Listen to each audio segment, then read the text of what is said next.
여러분 한 주간 평안하셨습니까? 이제 다 같이 자리에서 일어나셔서 1월 21일 일요일 셋째 주일 예배 하나님 앞에 함께 드리겠습니다.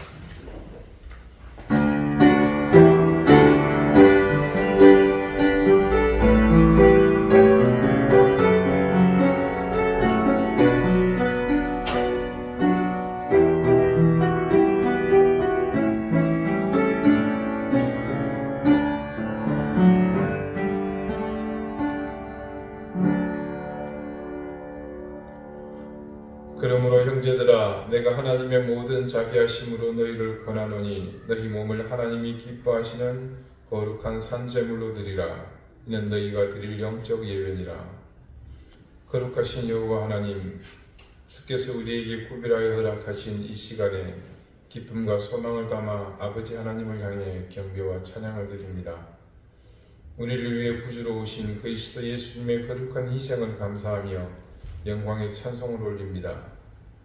우리 가운데 함께 하심으로 우리를 더욱 진실한 예배자가 되게 하시는 성령님의 역사와 인도하심에 감사와 찬양을 드립니다. 성부, 성자, 성령으로 하나 되신 삼위일체 우리 하나님께 세세 무궁토록 영광을 올려드리오니 우리가 겸손히 드리는 이 예배를 기쁘게 받아주십시오. 이 거룩한 예배의 자리에 흑암의 역사는 물러가게 하시고 아버지 하나님의 온전케 하시며 구별되게 하시는 은혜와 소망이 넘치기를 간절히 구하오며 예수 그리스도 이름으로 기원하옵나이다. 아멘. 찬송가 1장 함께 찬송하겠습니다.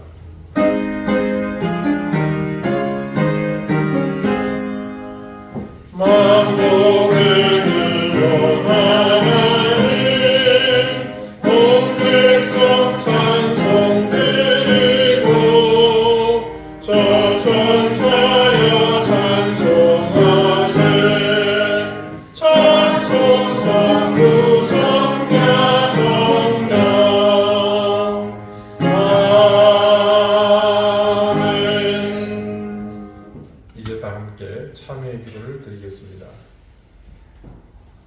하나님, 우리는 주께서 베푸시는 은혜가 아니면 단 한순간도 홀로 살 수 없는 연약하고 유한하며 불완전한 존재입니다. 목자이신 주님의 손길이 없으면 이 절벽 끝과 같은 길에서 한 발짝도 앞으로 나갈 수 없는 무능한 존재입니다. 그런데도 우리는 그 사실을 까맣게 잊어버리고 여전히 주님의 손길을 외면하고서 파멸과 절망의 길을 향해 당당하게 나갔습니다. 그 길이 형통하고 평탄하여 주저없이 달려갔습니다. 내가 할 수 있다는 자만에 빠져 악한 영의 유혹에 이끌려 주님이 계시지 않는 곳을 향해 더욱 욕심내어 달렸습니다. 잠깐의 만족에 크게 기뻐하며 멈추는 듯 했지만 그 기쁨은 잠시, 우리는 다시 더 큰 욕망을 이루기 위해 주님을 등기는 삶을 선택했습니다. 주님, 더 이상 나가지 않게 해주십시오. 이미 많이 떠나왔습니다. 돌아갈 길을 기억하고 있을 때 돌아갈 수 있게 하시고 우리 기억 속에 남아있는 그 돌아가야 할 그 길에 대한 기억마저 소멸되기 전에 다시 주님의 품으로 돌아가게 해주십시오. 죄는 그 모양마저 버리고 어떤 명분과 당위성이 있어도 주님이 아니시라면 미련을 갖지 않게 해주십시오. 이제는 하나님과 나만이 아는 은밀한 죄를 생각하며 계속해서 침묵 가운데 참회의 기도를 드립니다.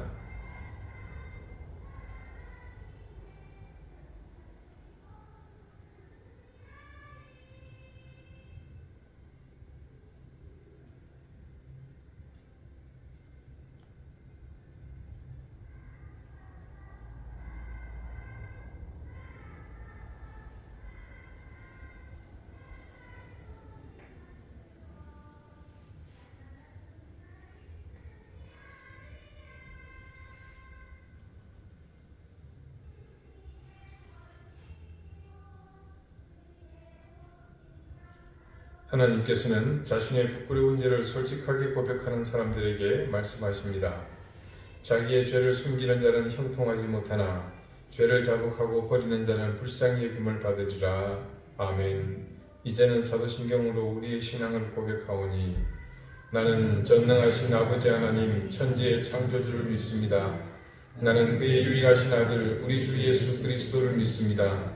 그는 성령으로 잉태되어 동정녀 마리아에게서 나시고 본디오 빌라도에게 고난을 받아 십자가에 못 박혀 죽으시고 장사된 지 사흘 만에 죽은 자 가운데서 다시 살아나셨으며 하늘에 오르시어 전능하신 아버지 하나님 우편에 앉아 계시다가 거기로부터 살아있는 자와 죽은 자를 심판하러 오십니다.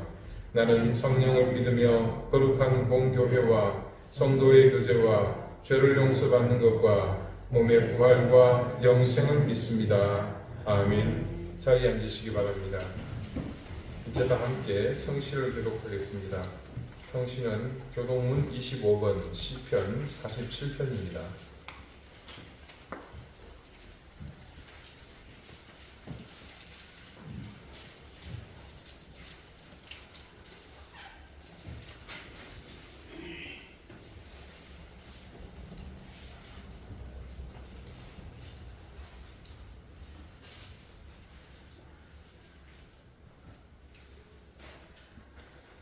너희 만민들아 손바닥을 치고 즐거운 소리로 하나님께 외칠지어다. 지존하신 여호와는 두려우시고 온 땅에 평안이 주시리로다. 여호와께서 만민을 우리에게 나라들을 우리 발 아래에 복종하게 하시며 우리를 위하여 기업을 택하시나니 곧 사랑하신 야곱의 영광이로다. 하나님께서 즐거운 함성 중에 올라가시며 여호와께서 나팔 소리 중에 올라가시도다. 찬송하라 하나님을 찬송하라 찬송하라 우리 왕을 찬송하라. 하나님은 온 땅의 왕이심이라 지혜의 시로 찬송할지어다. 하나님이 백성을 다스리시며 하나님이 그의 거룩한 보좌에 앉으셨도다. 문나라의 고관들이 모이며 아브라함의 하나님의 백성이 되도다. 세상의 모든 왕들은 하나님의 것이며 그는 높임을 받으시리로다. 아멘. 기도드리겠습니다.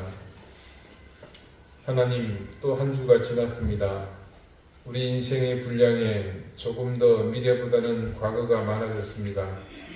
속절없이 흘러가는 시간이 아니라 늘 우리의 마음과 생각이 다스리는 시간이 되게 하시고 그리하여 강물처럼 떠밀려가는 그 세월을 매 순간 건져 올리며 하나님의 뜻 안에 살아가는 시간들이 많아지게 해주십시오. 지나온 2023년의 기억이 아직 우리에게 남아있을 때 2024년을 향한 결단과 의지를 더욱 굳건히 할 수 있도록 도와주십시오. 지난주도 세계 곳곳에 전쟁의 위협과 더불어 전장도 소식이 여전히 현장임을 드러냈습니다. 이제껏 속내를 숨겨왔던 북한도 입에 물려주는 것이 없다 보니 다시 한줌거리 무력 시위를 하며 위협하는 모습을 보면서 절대로 북한의 호의에 기대는 그런 거지같은 평화 전략은 더 이상 희망이 없음을 기억하며 강력한 무장으로 그들의 얄을 끊는 일이 유일한 대안임을 깨닫게 되었습니다. 습관적으로 비난을 목적으로 한 북한 옹호 세력이 더 이상 용납되지 않게 하시고 저들의 위협 때문에 서로가 갈등을 일으키는 한심한 일이 일어나지 않게 해주십시오. 올해는 총선이 있습니다. 어느 때보다도 더 관심이 뜨거운 이때 이제는 정말 성숙한 시민의식이 여야의 정책과 선전보다 훨씬 더 강력함을 보여주게 해주십시오. 이제껏 벗어버리지 못하는 지역주의, 계파주의, 이념에 이끌리는 원시적이고 비생산적인 수단이 아니라 우리 삶의 질을 위해 우리 스스로가 바른 문화를 형성해 가도록 더 이상 정치인들이 감히 국민을 개돼지 취급하는 시도를 하지 못하도록 그런 결과가 나타나게 해주십시오. 하나님, 극심한 경제위기가 모두의 마음을 얼어붙게 만들고 있습니다. 정부와 기업 그리고 국민이 하나로 이 위기를 언제나처럼 극복하게 해주시고 우리 마음에 서로를 향한 배려와 이해, 양보와 관용의 마음이 더욱 성해지게 해주십시오. 이 땅의 교회들이 이 어려운 시대에 자신의 역할을 잘 감당하며 하나님을 사랑하는 것과 이웃을 사랑하는 근본의 사명에 더욱 충실해지게 해주십시오. 하나님, 간절히 구하오니 우리 이든 교회의 모든 성도들을 하나님께서 지켜주시되 말씀 안에서 은혜 안에서 거하는 그런 복이 있게 해주시고 정직한 신앙과 올바른 믿음을 통해 하나님의 마음을 늘 분별하며 그 앞에 당당히 서게 하셔서 누구보다 하나님의 사랑과 은혜를 풍족히 누리게 해 주십시오. 생업의 현장을 지켜주십시오. 사랑하는 귀한 자녀들을 주님께서 은혜 가운데 굳건히 붙들어 주십시오. 병마로 고통받는 가족들을 붙잡아 주셔서 올해는 힘을 내어 반드시 이길 수 있게 해주시고 작지만 우리 서로의 힘을 모아서 보다 나은 미래를 준비하는 이 한 해가 되게 해주십시오. 전쟁의 화마에 휩싸이는 우크라이나를 불쌍히 여겨주십시오. 이스라엘 땅에 평화를 허락해 주십시오. 헤즈볼라, 예멘의 후티 반군, 이들을 지원하는 이란이 정신을 차리게 하시고 더 이상 살상이 일어나지 않도록 홍해에 평화를 주십시오. 특별히 미얀마 군부의 탄압으로 고통을 겪고 있는 카른족 어린이들과 그들을 돌보며 사역하고 있는 신종 선교사의 사역에 주님께서 동행해 주십시오. 오늘 주님 앞에 머리 숙인 이 시간 주님께 드리는 이 예배를 기쁘게 받아주시며 하늘의 신령한 은혜로 이 시간 우리에게 내려와 주십시오.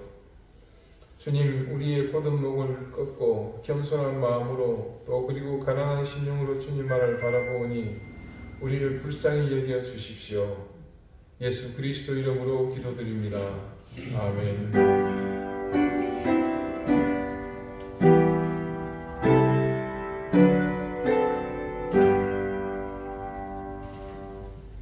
찬송가 10장 함께 찬송합니다.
오늘 하나님께서 우리에게 주시는 말씀은 에베소서 3장 2절에서 4절까지의 말씀입니다.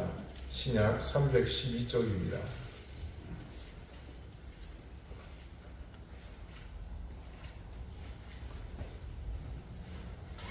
에베소서 3장 2절에서 4절까지의 말씀을 제가 읽겠습니다. 이제 다 같이 자리에서 일어나 하나님의 말씀을 경청하십시오. 너희를 위하여 내게 주신 하나님의 그 은혜의 경륜을 너희가 들었을 터이라.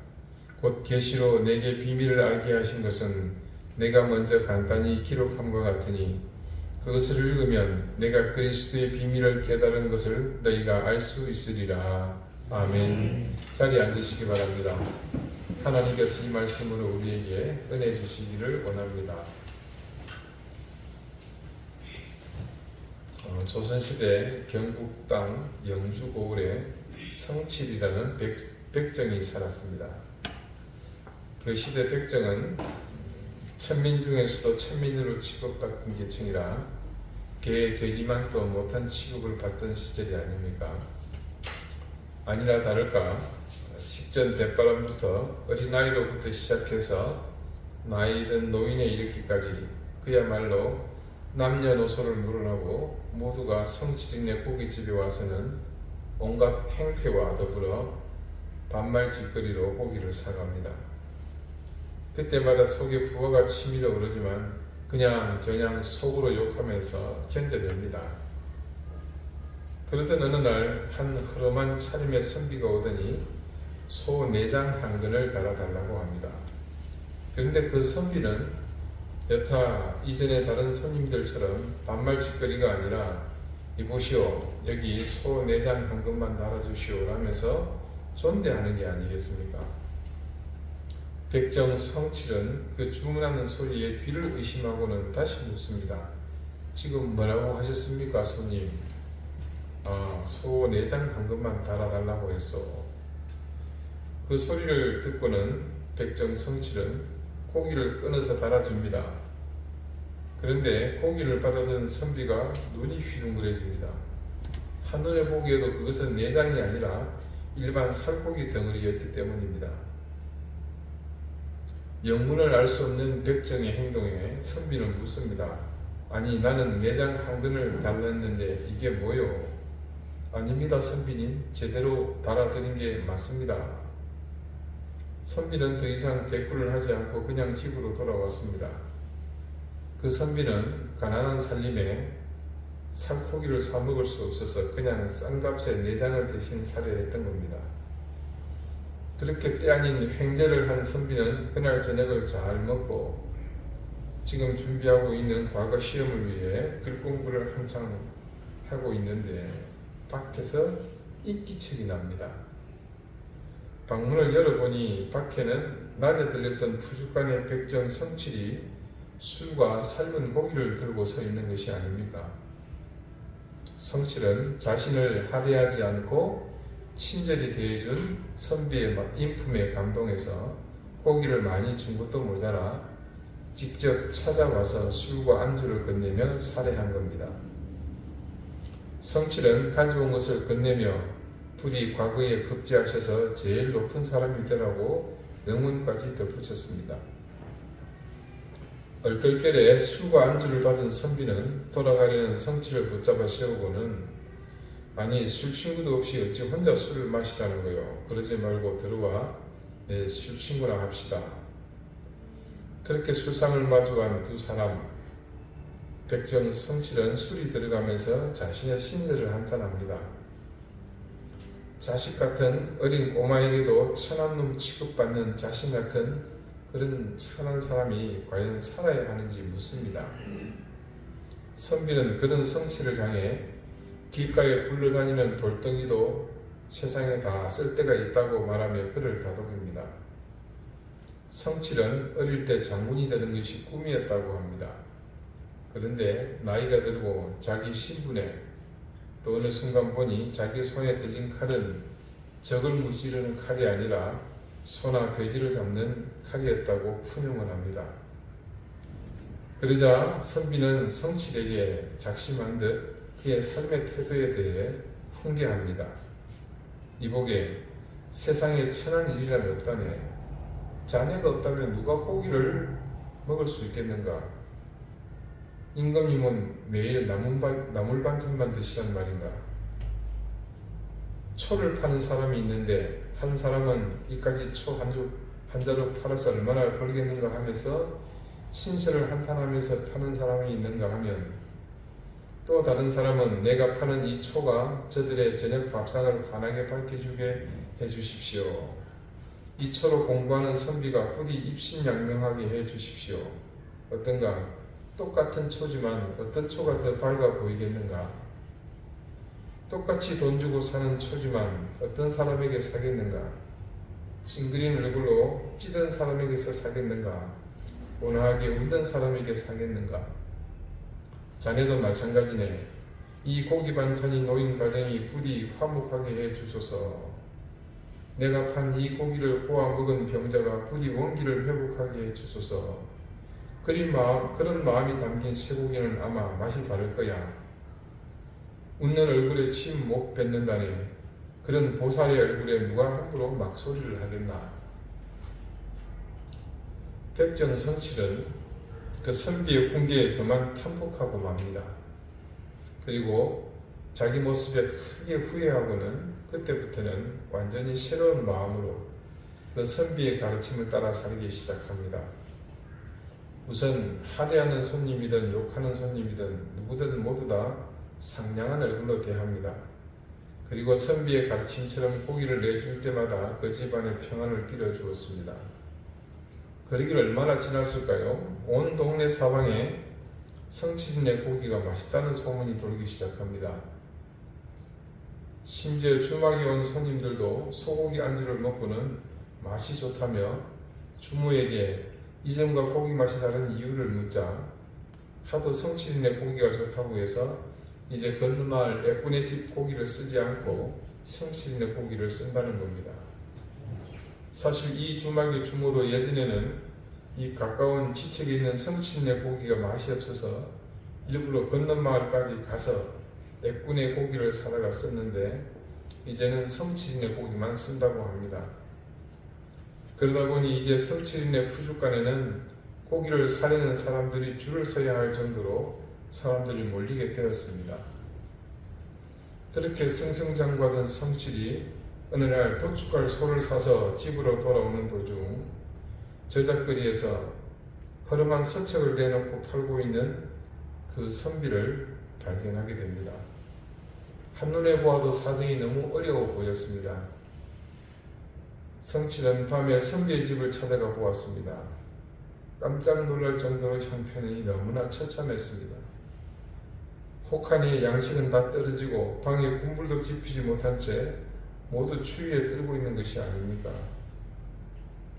낙방거사로 생에 대한 미련까지 버린 이 선비가 너무나 힘들어 고통 가운데 있는 것을 보고 성칠이는 자신을 새롭게 태어나게 해준 그 선비에게 도리어 자신을 보라며 선비님 때문에 이렇게 잘 살아가고 있는데 선비님도 다시 용기를 내시라고 응원해 주었습니다. 백정성칠은 그것으로 그치지 않고 이제 선비님의 식솔은 자신이 보살필 테니 선비님은 오직 과거에만 몰두하여 꼭 급제하시기를 바랍니다. 그렇게 백정성칠은 그날로 하루하루 선비의 집을 보살피기 시작합니다. 그 선비는 사찰에 들어가 과거 준비에 전념을 하게 됩니다. 그렇게 보살피기 10년, 그동안 많은 변화가 있었습니다. 성칠은 자신이 번 돈 대부분을 선비의 식솔들을 뒷바라지하는 데 소진합니다. 특히나 큰 비용이 지출되었던 것은 선비의 딸이 결혼할 때였습니다. 그런데 지성이면 감천이라 그 성비는 드디어 과거에 급제하여 그 고을에 사또로 부임하게 되었습니다. 신임 사또가 부임하는 것을 본 성칠이는 곧바로 선비의 집을 찾아가서 식솔들에게 그 기쁜 소식을 전하려고 했는데 놀랍게도 그 신비의 식솔들은 언제 떠났는지 온데간데 없이 모두 사라지고 없었습니다. 사또가 부임하고 몇 개월이 지났습니다. 그런데 성칠에게는 아무런 기별도 오지 않습니다. 적어도 그렇게 자신이 헌신한 것을 알고 있는데도 오지 않은 것에 서운함을 느끼던 성칠이는 아내의 성화에 못 이겨 사또가 있는 동원으로 먼 길을 떠났습니다. 동원에 이른 성칠은 문지기에게 성칠이라는 백정이 왔으니 어서 사또에게 기별 좀 해달라고 합니다. 분명 반가이 맞아주실 것이라고 했지만 웬일인지 매몰차게 거절당하고 맙니다. 그럴 리 없다며 계속해서 사정했지만 돌아오는 데다면 그런 사람을 모른다는 것이고 더 억지를 부리는 성칠은 심지어 봉변까지 당하고 쫓겨나고 말았습니다. 배신감에 서운함을 안고 집으로 돌아오던 성칠은 자신의 눈앞에 펼쳐진 참담한 상황 때문에 그 자리에 주저앉고 맙니다. 그것은 다름이 아니라 자기 집이 화마에 휩싸여 활활 타고 있는 것이 아닙니까? 놀라서 얼른 불길 속으로 들어가 보려고 하지만 불길이 너무나 거세서 주변 사람들이 말대로 들어가지 못합니다. 완전히 잿더미가 된 집에는 처자식의 시신조차도 찾지 못할 정도로 모든 것이 타버려 흔적이라고는 도무지 찾을 수가 없습니다. 마른 하늘에 날벼락을 맞은 성실이는 하염없이 통곡을 하다가 화재 현장에 놓인 한 물건을 보게 되었습니다. 그것은 다름 아닌 낮에 동원 앞에서 자신을 박대하던 포졸들이 쓰는 번거지였습니다. 그 순간 성칠의 머리를 스치는 것이 있습니다. 사또로부터 문전박대 당하고 돌아오는 길에 황급히 자신을 향해 마주 뛰어오던 포졸들이었습니다. 그러면서 머릿속에 생각이 정리됩니다. 이는 분명 자신이 도와준 그 선비가 사또로 부임한 이후 천한 자신과의 관계를 정리하기 위해 저지른 일이라는 것을 직감하게 되었습니다. 성칠은 그 선비의 배신에 치를 들면서 그 길로 심산계곡으로 들어가 그날로 배신감과 더불어 무엇보다 자신의 식소를 불에 태워 죽인 원수를 갚기 위해 무술을 연마합니다. 매일 바위에 칼을 갈면서 원수 갚을 날만 고대하며 하루하루 무술을 연마합니다.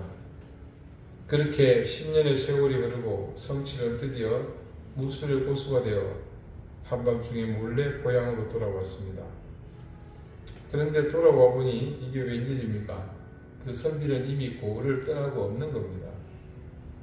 그래서 주변에 수소문을 해보니 그 선비는 이후 승승장구해서 지금은 이조판서가 되었다는 사실을 알게 됩니다.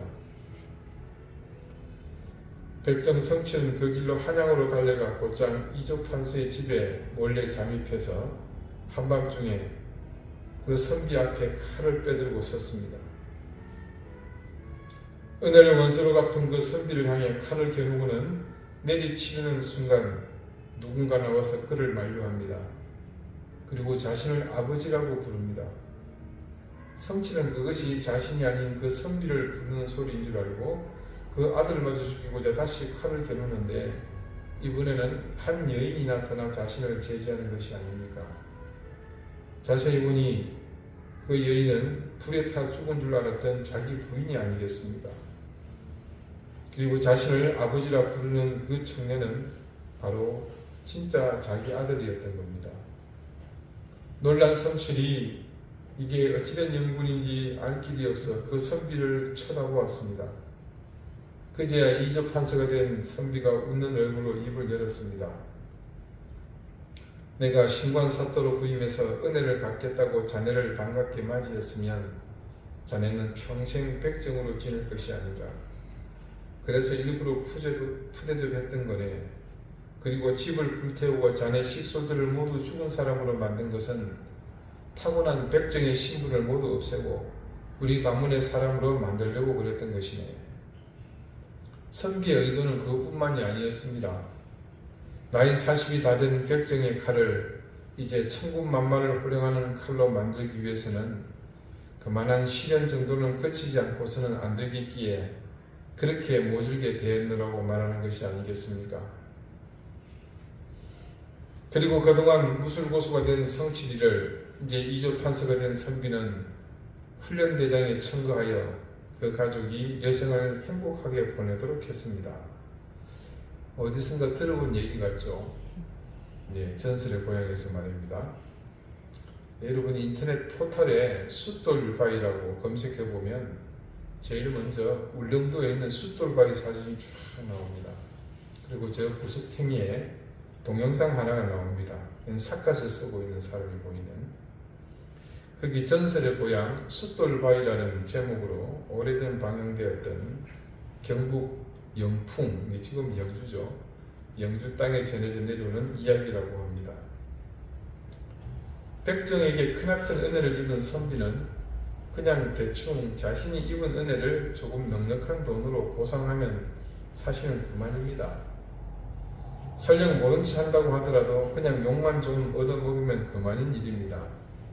그런데 그 선비는 사실상 자신을 새롭게 태어나게 해준 그 백정 성실에게 더 큰 보온을 하고자 이런 일을 벌였던 셈입니다. 한번 생각해 봅시다. 그 선비가 그렇게 하려고 얼마나 치밀하게 준비했겠습니까? 만약에 오해한 그 백정이 조금이라도 낌새를 알아차렸다면 모든 일이 헛수고로 돌아갈 일이었습니다. 아마 고향으로 금이 환양이 결정되었을 때부터 자신을 헌신적으로 도와준, 실질적으로 그 자리에 있게 해준 천한 백정 친구를 위해 그 선비는 세밀하고 치밀하게 준비하지 않았겠습니까? 오늘 말씀을 보면 그와 비슷한 상황을 의미하는 한 단어가 있습니다. 2절 후반부에 있는 은혜의 경륜에서 바로 경륜이 그것입니다. 우리말 경륜으로 번역된 헬라어 오이코노미아의 원형인 오이코노미아는 하나님의 전적인 간섭, 섭리를 의미하는 단어입니다. 영어로는 administration으로 번역되는데 이 단어의 뜻이 관리라는 뜻입니다. 사또, 관찰사 이런 관리 말고요. 우리가 이렇게 관리한다 그러죠. 즉 전능하신 하나님께서 시간과 사건, 모든 상황을 관리하셔서 그렇게 되게끔 하셨다는 것을 표현할 때 이 오이코노미아를 씁니다. 여러분 따라해 보실까요? 오이코노미아. 오이코노미아. 오이코노미아. 오이코노미아. 예, 오이코노미아. 이 단어 정도는 꼭 기억해 놓으십시오. 백정 친구를 위해 사전에 치밀하게 준비하고 그 모든 것을 자신이 가진 힘으로 통제하여 훌륭한 장수로 태어나게 만든 것처럼 하나님은 이미 오래전부터 오이코노미아를 통해 인류를 구원하실 계획을 치밀하게 준비해 오셨습니다. 하나님의 경륜과 이 선비의 오이코노미아가 가진 공통점이 있습니다. 그것은 둘 다 당사자는 그 사실, 즉 지금 자신에게서 일어나고 있는 상황이 의도된 어떤 강력한 주권자에 의해서 일어나고 있다는 사실을 모른다는 점입니다. 그 사실을 뒷받침해 주는 말이 오늘 본문 말씀 3절에 이렇게 기록되어 있습니다. 곧 계시로 내게 비밀을 알게 하신 것은, 이 구절이 설명하는 것에서 우리는 그것을 알 수 있습니다. 여기서 우리말 비밀로 번역된 헬라어 미스테리오는 좀 익숙하죠. 말 그대로 미스테리를 지칭합니다. 그때 이 미스테리온이라는 말은 일반의 회자되기를 여러 가지 신비 종교로 불리는 이방의 종교 의식을 일컫던 말로 쓰였습니다. 그 당시에 모든 이방 종교에서 드러나는 것들로서 그 종교에 들어가기 위해서는 그들만의 신비로운 의식들을 치러야만 했습니다. 그래서 그 종교에 들어가기로 작정하지 않는 다음에는 도무지 일반인은 알지 못하는 의식들이 있었는데, 그때 국한에서 사용하던 말을 바울이 굳이 여기서 인용하여 사용한 셈입니다. 뭡니까? 모른다는 사실을 강조하기 위해서입니다. 그런데 여기 3절 말씀에 기록된 것과 같이 반전이 있습니다. 3절을 같이 읽어볼까요? 곧 계시로 내게 비밀을 알게 하신 것은 내가 먼저 간단히 기록한 것 같으니. 자, 이 9절의 말씀을 문자 그대로 해석하면 비밀이 더 이상 어떻습니까? 비밀이 아닌 것이 되죠. 하나님이 계시로, 그러니까 여러분 이 계시라는 게요, 하나님의 사람이라면, 저와 여러분이라면 누구나 다 알 수 있고, 혹은 그렇지 않더라도 해가 지면 어두워지고 아침이 되면 어떻게 됩니까? 밝아지죠. 그런 것을 알 수 있듯이 누구나 깨닫게 된다는 의미를 담고 있는 말이 사실상 계시입니다. 그러니 그 계시로 비밀을 알게 하셨다는 말씀이니 그 비밀이 더 이상 비밀일 수 있겠습니까? 바울의 입장에서는 계시가 있기 전까지는 도무지 하나님의 경륜을 알 수 없었습니다. 아니 알 수 없다기보다는 알려고 시도조차 하지 않았다는 표현이 더 정확하겠죠. 구약의 예언에 따라 이 땅에 구주가 인간으로 태어나셨습니다. 그 실제하는 하나님, 성자 예수 그리스도께서 그들 가운데 실제로 3년 동안 공생의 삶을 사셨습니다. 그렇지만 유대인, 특별히 바리새인이었던 사울은 율법에는 능통하고 해박한 지식을 가지고 있었지만 메시아가 예언한 바로 그 하나님이 자신과 함께 있음을 깨닫지 못했습니다. 그렇게 깨닫지 못한 청년 사울이 어떤 일을 했습니까? 그는 도리어 그 깨닫지 못하는 무지함으로 하나님을 박해하는 일에 선두에 서지 않았습니까? 또다시 반복되는 이야기지만 그런 청년 사울, 당시 당대 최고의 지성인 가말리엘의 수제자인 사울은 율법에 대한 맹종으로 예수 그리스도를 철저히 부인하며 그를 추종하는 사람들을 잡아가두고 심지어 돌려 쳐 죽이는 일을 주도했습니다. 그랬던 사울이 하루아침에 고꾸라지는 경험을 합니다. 그러니까 이게 사울의 상식에서는 절대로 일어날 수 없는 일이었습니다. 그가 고꾸라졌기에 가능했던 거죠. 그렇게 바울이 된 사울은 이 사실을 두고서 이것이 하나님의 경륜이라고 말하고 있습니다. 율법의 시각, 특히 바리새인인 자신의 체제에서는 절대 불가능한 일이었습니다. 그런데 하나님께서 오이코노미아 하시니 자신에게 절대 일어날 수 없는 이 일이 일어났다는 사실을 깨달은 겁니다. 그래서 바울의 모든 기록에서 이런 하나님의 경륜을 바울은 내내 고백하는 것과 더불어 그 일의 놀라움을 거침없이 고백하고 있는 것을 볼 수 있습니다. 그래서 바울은 지금 당당하게 말합니다. 4절입니다. 그것을 읽으면 내가 예수 그리스도의 비밀을 깨달은 것을 너희가 알 수 있으리라. 자, 이 구절이 쉽게 이해가 되시죠? 그들 에베소 교인들이 읽을 수 있는 바울이 기록한 내용이라는 것. 그러니까 뭡니까? 곧 계시로 자신에게 비밀을 하나님께서 알게 하신 것. 자, 이 본문에서 그가 지적하는 그것이 어떤 형태의 문서인지는 알 수 없지만 그 기록한 것의 핵심 내용이 어떤 것들이겠습니까? 바울이 기록했다라는 전제하에 본다면 어떤 문구이든 한 문장으로 압축한다면 하나님께서 자신의 독생자를 십자가의 제물로 삼으셔서 우리를 죄에서 건져내게 하셨다는 것, 그거 아니겠습니까? 그것을 너희가 읽으면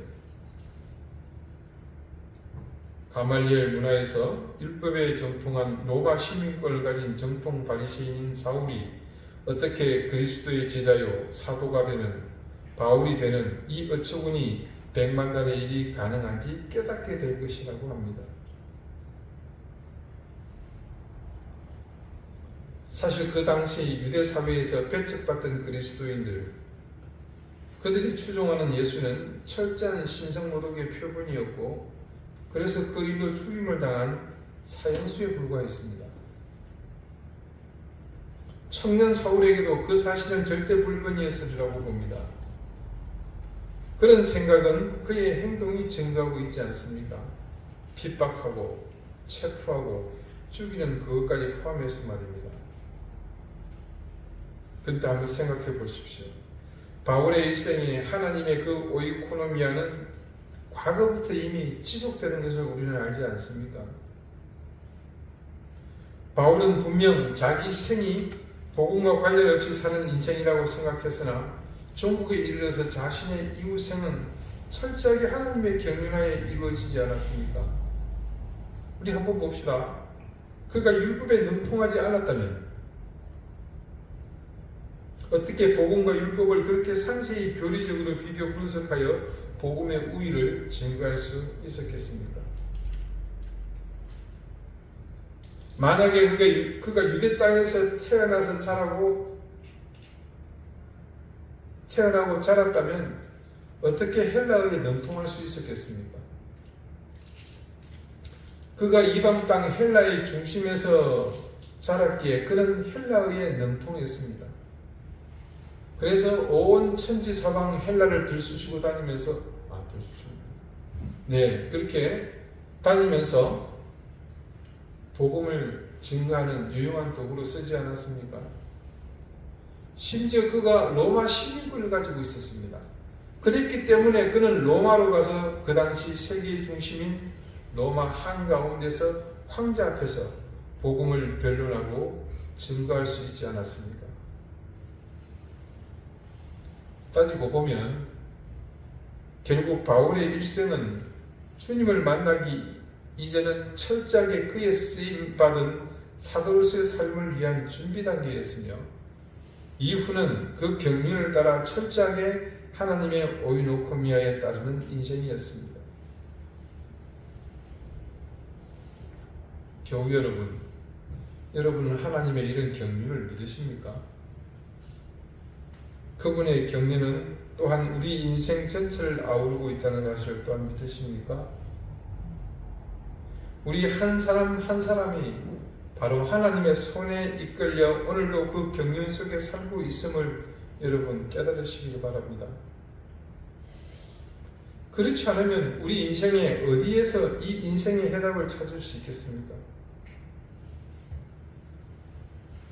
고통과 환난이 끊임없이 여러분 우리 인생을 엄습하지 않습니까? 문득 어느 때든 뒤를 돌아보면 여러분 인생의 족적에 아로새겨져 있는 고통의 흔적은 단 한 사람도 예외 없이 지워지지 않은 문신처럼 또렷이 새겨져 있지 않습니까? 희노, 애락, 애오욕, 사단과 칠정, 108번뇌를 뛰어넘어 3천의 고난이 인생에 있다는 이 세상의 주장을 무엇으로 다 해명할 수 있겠습니까? 다 인간의 욕망 때문이라고 말하기는 너무나 부족합니다. 불안과 염려, 매 순간 시시각각으로 다가오는 모든 시련이 도대체 언제까지 이어질 것인지에 대한 의문은 언제쯤 해결할 수 있겠습니까?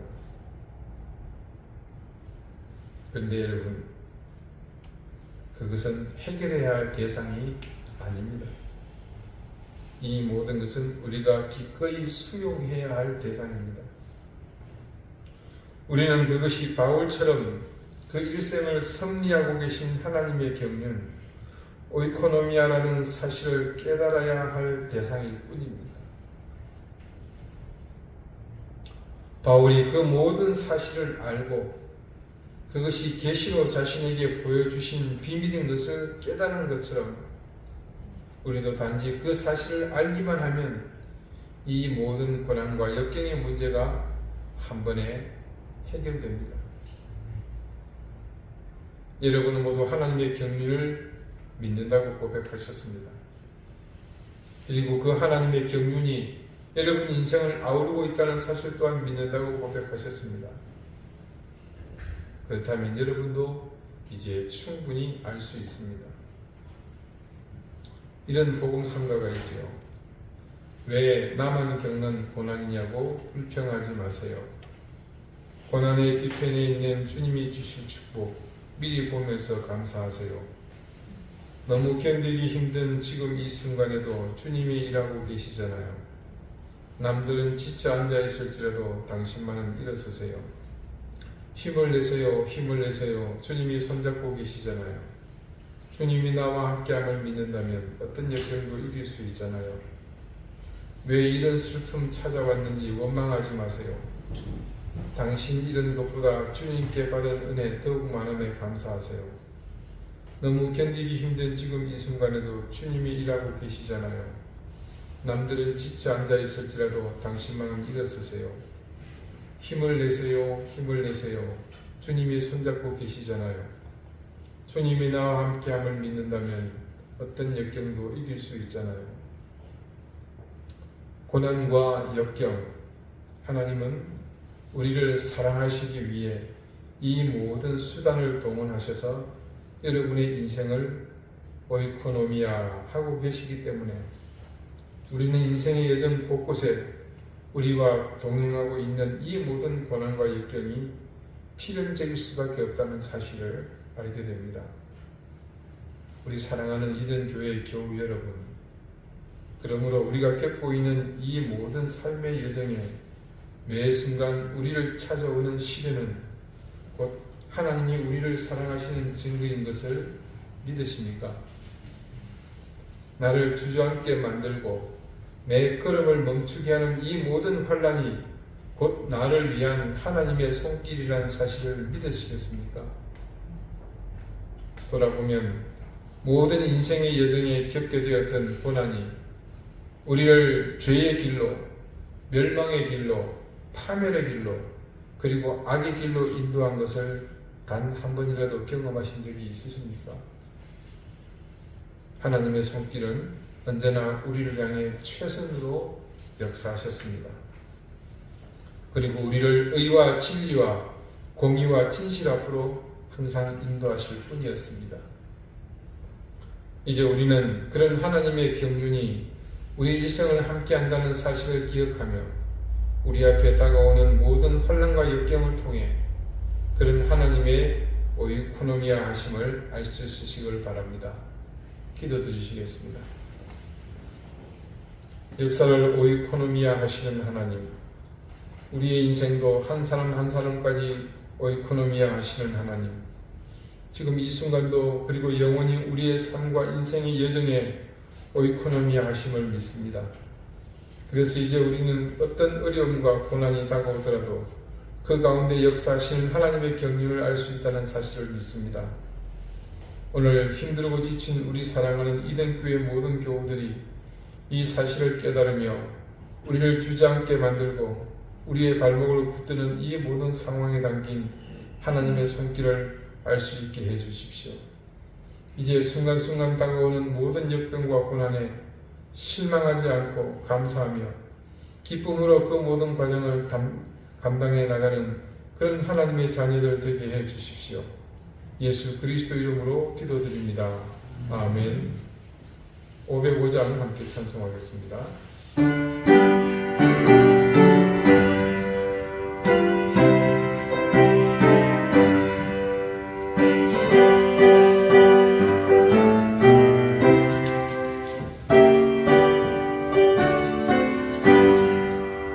온 세상 위하여 나오는 전하리 만 백성 되어 나와서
인자와 자비로 늘 우리와 함께 하시는 하나님, 오늘 말씀을 따라 우리 인생을 경륜하고 계신 오이코노미아의 하나님을 저희는 알게 되었습니다. 그 하나님의 손길이 늘 우리와 함께 하심을 기억할 때마다 우리는 모든 상황에 자족하며 감사할 줄 또한 압니다. 주님, 오늘 그런 고백과 그런 믿음으로 새롭게 무장한 주님의 자녀들이 주님 주신 은혜를 기억하며 정성껏 예물을 드렸습니다. 드린 손길을 기억하셔서 하늘의 신령한 은혜와 복을 더하시며 땅에 기름진 은총을 더해 주시기를 구합니다. 생업의 복을 더해 주시고 무엇보다 사랑하는 자녀손들 가족들이 화평하게 하시며 강건케 해 주십시오. 늘 감사의 제목이 넘치게 하시며 주님께 드리기를 기뻐하는 귀한 삶을 살아가기에 부족함이 없게 해 주십시오. 감사드리며 예수 그리스도 이름으로 봉헌 기도드립니다. 아멘. 네, 교회 소식 특별한 내용은 없고요. 계속해서 기도 제목을 보시고 함께 이렇게 기도해 주시기를 부탁드리겠습니다. 네, 다 같이 자리에서 일어나셔서 앞뒤 좌우에 계신 분들과 다정하게 인사를 나누겠습니다. 54장 함께 찬송하시죠.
이제는 예수 그리스도의 은혜와 하나님의 사랑과 성령의 교통하심이 우리 인생을 과거로부터 현재 미래에까지 오이코노미아 하시는 하나님의 경륜을 믿으며 그래서 모든 순간을 은혜로 자족하며 감사하기를 소망하는 우리 사랑하는 이든교회 모든 성도들과 저들의 가정과 주신 생업 위에 이제로부터 영원토록 항상 함께 하시기를 간절히 축원하옵나이다.